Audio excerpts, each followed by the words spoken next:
Alright, we're gonna continue our journey with the SOC level 1 and try to hack me.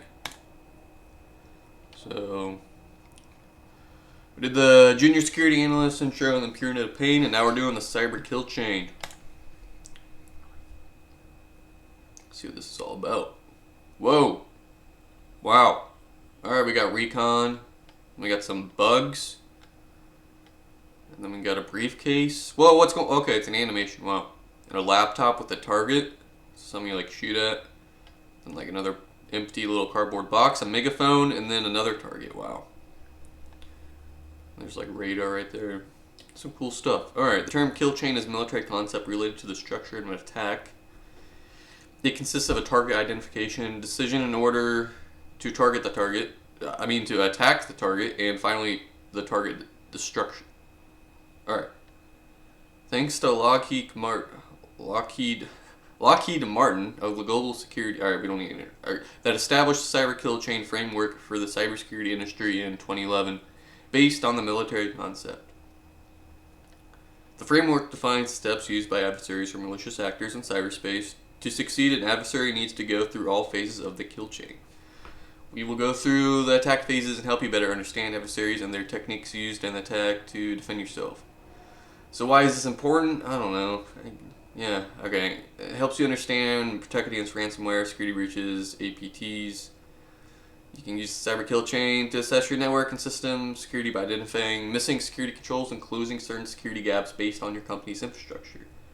And then by understanding this, you'll be able to recognize intrusion attempts and understand the intruder's goals and objectives. We will be exploring the following attack phases in this room. Then we got this list. Weaponization, delivery, installation, all this stuff. Cool. Alright, learning objectives. Yep. Outcome. Alright. Bam! Done! Oh. Alright. Next one. I can't say this word. Reconnaissance. I forgot to say it because I'm freaking retarded. What? Google, you're not doing any favors. What the hell's going on?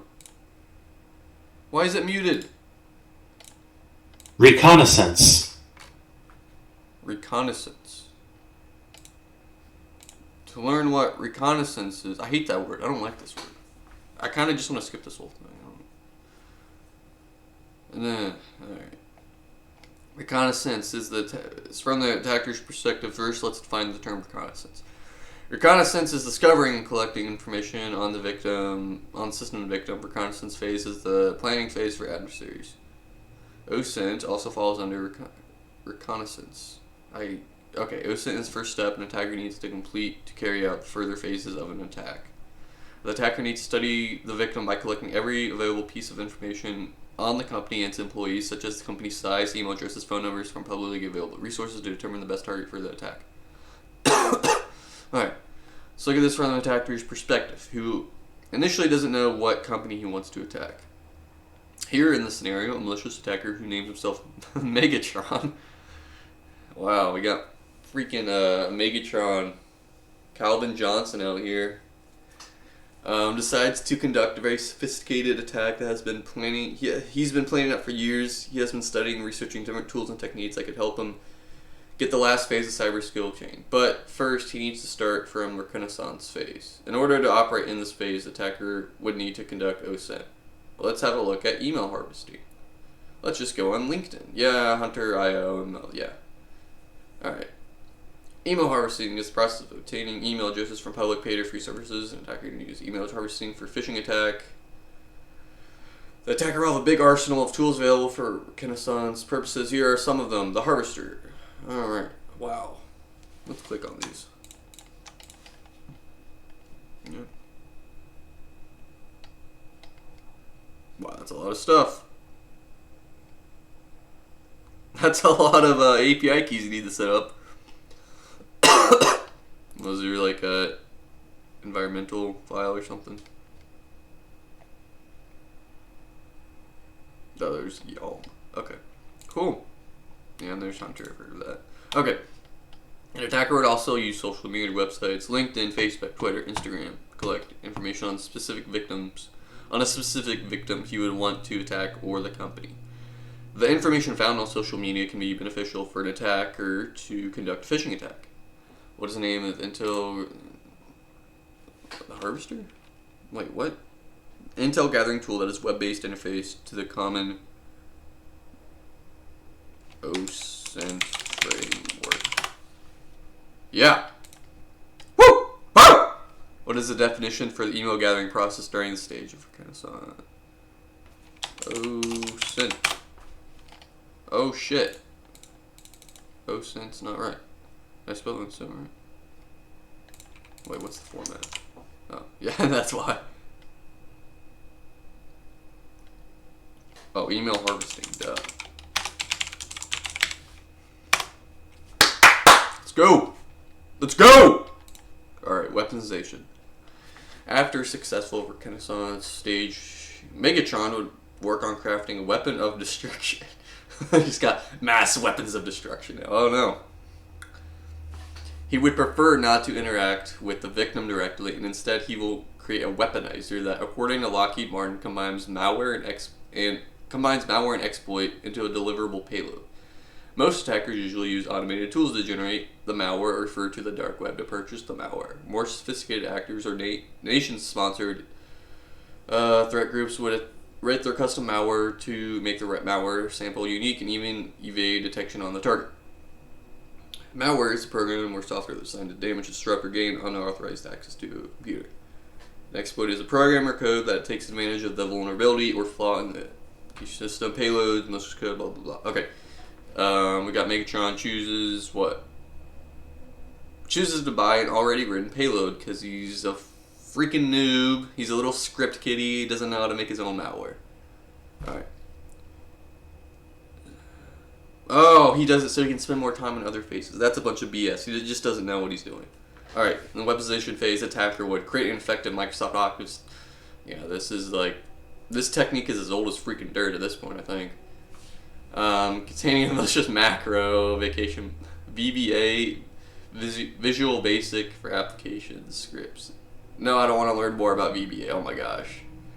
An attacker can create a malicious payload or a very sophisticated worm, implant it on the USB drives, and then distribute them in public. Bro, if you're like if you find a random USB drive in a parking lot and plug it in, you only have yourself to play. An attacker would choose command and control techniques for executing the commands on the victim's machine or deliver more payloads. You can read more about command and control techniques on that MITRE attack, whatever. An attacker would select a backdoor implant. Okay. Alright, answer the question below. Alright, it's 5 letters long. It's 5 letters long. Dark web. Payload. Alright, I guess I gotta read this. Alright, the term is referred to as a group of commands that perform a specific task. You can think of them as subroutines or functions that contain the code that most users use to automate routine tasks, but malicious actors tend to use them for malicious purposes, include them. Can you provide the term for? Wait, that was... How do I not know this already? Like, I just read this and macro. I was thinking like scripts or I don't know. Alright, deliver. Alright, this is when Megatron decides to choose the method for transmitting the payload or the malware. He has plenty of options to choose from. Phishing, infected USB drives not work. A watering hole. It's when a targeted attack designed to aim at a specific group of people by compromising the website they are usually visiting and then redirect them to the malicious website of an attacker's choice. The attacker would then look for a known vulnerability for the website and try to exploit it. The attacker would encourage the victims to visit the website by sending harmless emails pointing out the malicious URL to make the attack more work more efficiently. After visiting the website, the victim would unintentionally download malware or a malicious application to their computer. This type of attack is called a drive-by download. Wow, we got the usual drive-by shootings, but in cyber warfare, you got drive-by downloads, man. That's what you got to look out for. I'm sure the kids that grew up in the hood in little cyberspace. They had to, like, you know, they were hearing drive-by downloads happen all the time. It's just a routine thing. An example can be a malicious pop-up asking to download a fake browser. Okay, whatever. Alright. What is the name of the attack when it is performed against a specific group of people and the attacker seeks to infect the website? The mentioned group of people, watering hole. What? Why is that on? Watering hole attack. The only paragraph I spent time reading. That's why you, read the question first before reading the actual prompts and everything. Alright. Exploitation. To gain access to the system, an attacker needs to exploit the vulnerability. In this phase, Megatron got a little bit creative. Wow, he actually got creative here. Alright, he created two phishing emails. I feel like phishing emails just aren't creative, though. That's a pretty lame way of hacking, I guess. One that contains a phishing link to a fake Office 365 login page, and then another one containing a macro attachment that would execute ransomware when the victim opens it. Megatron successfully delivers his exploits and got 2 victims to click on the malicious link and upload the malicious file. After gaining access to the system, the malicious actor could exploit software, system or server-based vulnerabilities to escalate the privileges or move laterally through the network. According to CrowdStrike, lateral movement refers to the techniques that a malicious actor uses after gaining initial access to the victim's machine to move deeper into a network to obtain sensitive data. Wow.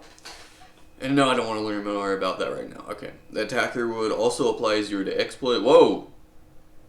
My zero-day exploits. That's pretty impressive stuff.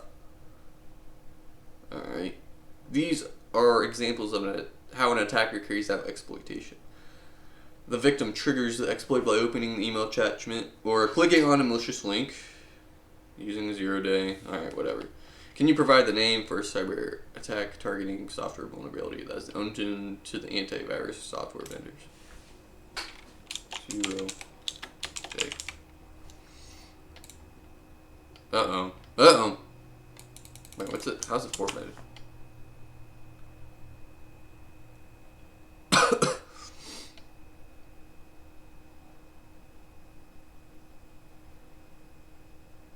That's just one word.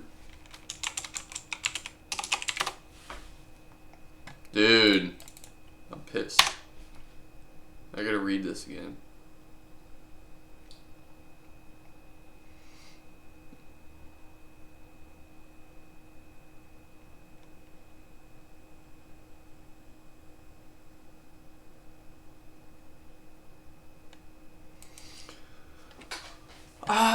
Oh my gosh, what the hell? Alright, it's 1, 2, 3, 4, 5, 6, 7, 8.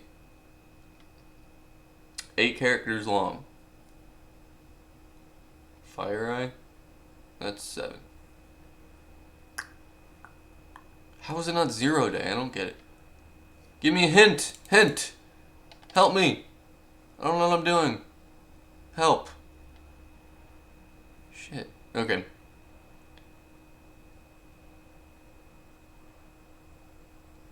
I guess I'm going to read this again. Can you... A cyber attack.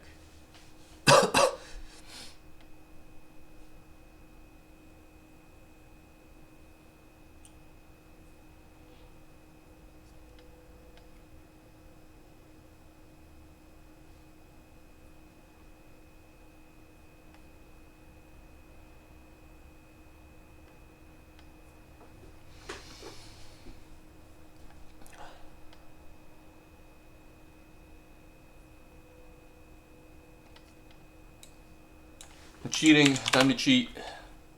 Yeah, what the hell?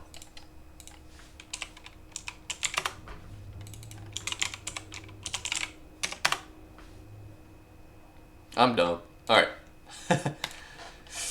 Dude! I got a little pissed off there. Alright. Installation. As you've learned from the weaponization phase, that backdoor lets an attacker bypass security measures and hide the access. A backdoor is also known as an access point. False. An access point is part of the 802.11 standard, and it is how we get Wi-Fi. So this try to hack me clearly doesn't know what they're talking about. All right. Once the attacker gets access to the system, he would want to re-access the system if he loses the connection to it, or if he got detached and got the initial access removed, or if the system is later patched. He will no longer have access to it. That is when the attacker needs to install a persistent backdoor. A persistent backdoor will let the attacker access the system he compromised in the past. You can check out the Windows persistent room on track. No. Okay. Installing web shell. Yep. So, way we can see about the techniques attackers can use to create and maintain a backdoor. Alright. So they can install web shell on the web server. Web shell is a malicious script written by web development programming languages such as ASP, PHP, JSP. That is used by an attacker to maintain access to the compromised system. Because of the web shell simplicity and file formatting, they can be difficult to detect and might be classified as benign. You may check out this great article now. Okay, installing backdoor on the victim's machine. For example, the attacker can use meter preter. I'm not saying that right, but whatever. To install a backdoor in the victim's machine, meter preter. What the hell is that? Mater. I hate that word. I don't like it. That's a dumb name. They should change the name. Who the hell is this? Change your name. Alright. Is a Metasploit framework payload that gives an interactive shell from which an attacker can interact with the victim's machine remotely and execute the malicious code. Creating and modifying Windows services. This technique is known as whatever. MITRE ATT&CK is a knowledge base of adversary tactics and techniques based on real-world scenarios. An attacker can create or modify the Windows services to execute the malicious scripts or payloads regularly as part of the persistence. An attacker can use the tools like SC, EXE, and REG to modify service configurations. The attacker can also squander... No, I'm not reading it. How do I say that word? That's another word I forgot how to pronounce. Shit. Clearly did not pay attention to English class at all. Masquerade. Masquerade, yes, masquerade. The attacker can also masquerade the malicious payload by using a service name that is known to be related to the operating system or legitimate software. Adding the entry to the run keys. Alright. For the malicious payload in the registry at the start folder. Wow, alright. That's an interesting technique. By doing that, the payload will execute each time the user logs in on the computer. According to MITRE ATT&CK, there is a startup folder location of individual user accounts and a system-wide startup folder. Yep. Actually, I mean, like, right here. It's called shell, colon startup. Bam! Just have one thing in there. I guess I clearly don't have any viruses. Cool. As long as they're not hidden. Alright. In this phase, the attacker can also use the stomping technique to avoid detection by the forensic investigator and also to make the malware appear as a part of the legitimate program. What the hell? Time stomping technique lets an attacker modify the file's timestamps, including the modify access. Okay, that's cool. Can you provide the technique used to modify file attributes to hide new or change to existing files? Hold. I just forgot. Oh, is this what I just read? Oh, man. Can't get it easier than that. I'm just freaking stupid. Can you name the malicious script planted by an attacker on the web server to make web shell? Whoop, whoop. Alright. Alright, command and control. We got a megaphone for this. Okay. Alright. After getting persistence and executing the malware on the victim machine, Megatron opens up the C2 command and control channel through the malware to remotely control and manipulate the victim. Wow, doesn't sound good. To remotely control and manipulate someone. Okay. The term is also known as CNC or C2 beaconing, as a type of malicious communication between a CNC server and malware on the infected host. The infected host will consistently communicate with the C2 server That is also where the beaconing term came from. The compromised endpoint would communicate with an external server. Hold up, my insulin's kind of bad. Give me a second. Alright, my blood sugar was, it's getting a little too high. I'm a little high right now. Okay. Compromised endpoint would communicate with external server set up by an attacker to establish a command and control channel. After establishing the connection, the attacker has full control of the victim's machine. Until recently, yeah, IRC was the traditional C2 channel used by attackers. What, has it switched to Discord now? This is no longer the case, as modern security solutions can easily detect malicious IRC traffic. The most common C2 channels used by adversaries now is Discord. Protocols, alright, on port, yeah, 80 and 443, because that's the easiest to blend in with. Yeah, yep. Okay, DNS, yeah, that also makes sense. The infected machine makes constant DNS across the DNS server that belongs to an attacker. This type of C2 communication is DNS tunneling. Important to note that an adversary or another compromised host can be the owner of a C2 infrastructure.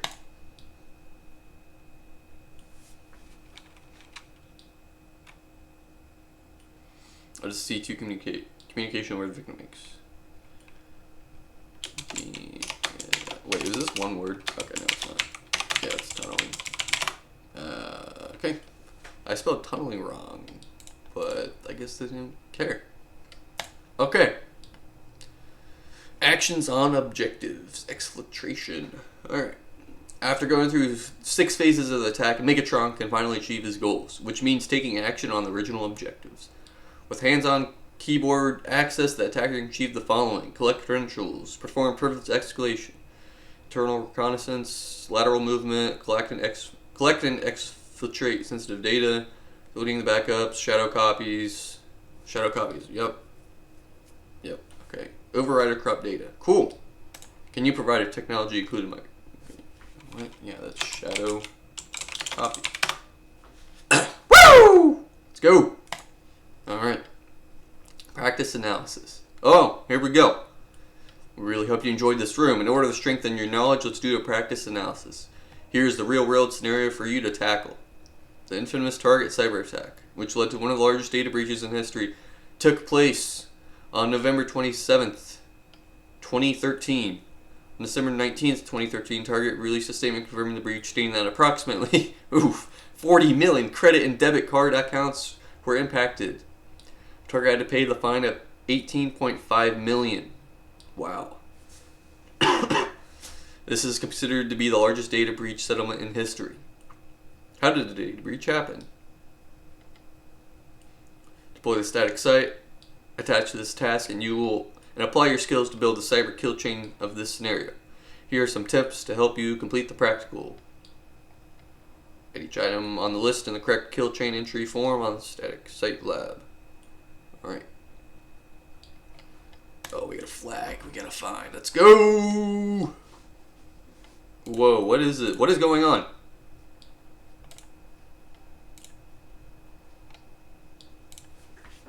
Bug. Box. Target. Empty box.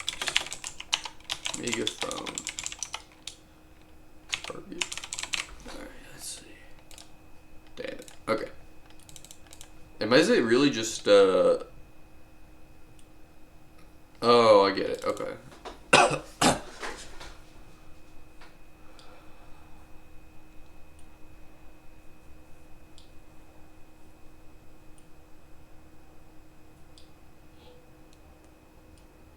I gotta actually kind of think about this. So the first one was, okay, we don't start at weaponization. Yeah.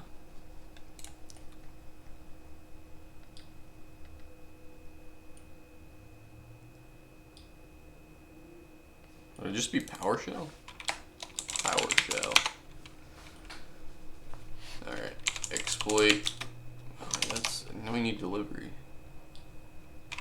Spear phishing attachment. Just copy these. Alright.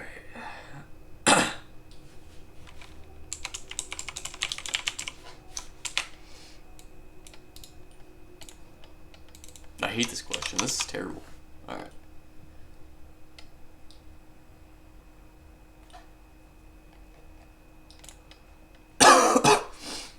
delivery, exploitation, installation. Now we gotta install it.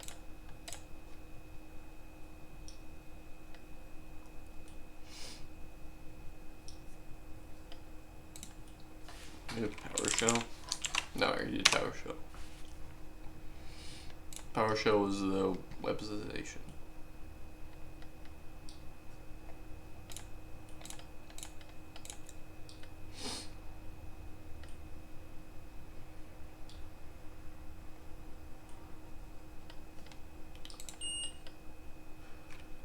Alright.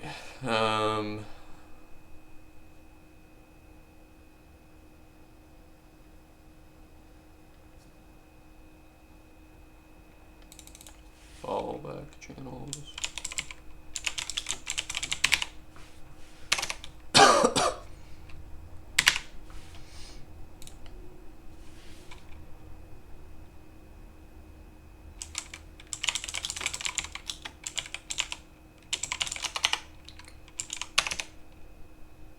Yeah, I don't know. What? I got it? Alright. Hey, get back here. Cool. I was not that confident. I'm like, oh, it seems good enough. Cool. Alright.